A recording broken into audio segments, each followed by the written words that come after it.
اسامہ رضی اللہ عنہ نے بیان کیا کہ میں نبی کریم صلی اللہ علیہ وسلم کی خدمت میں موجود تھا کہ آپ صلی اللہ علیہ وسلم کی صاحبزادیوں میں سے ایک کا بلاوا آیا۔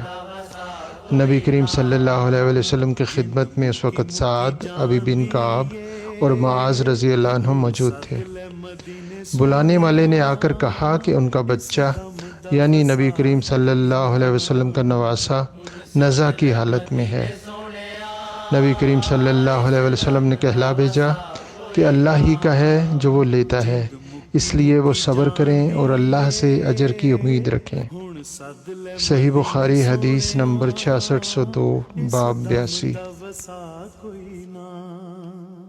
اگر آپ نے ابھی تک میرا چینل سبسکرائب نہیں کیا ہے تو ابھی سبسکرائب کریں۔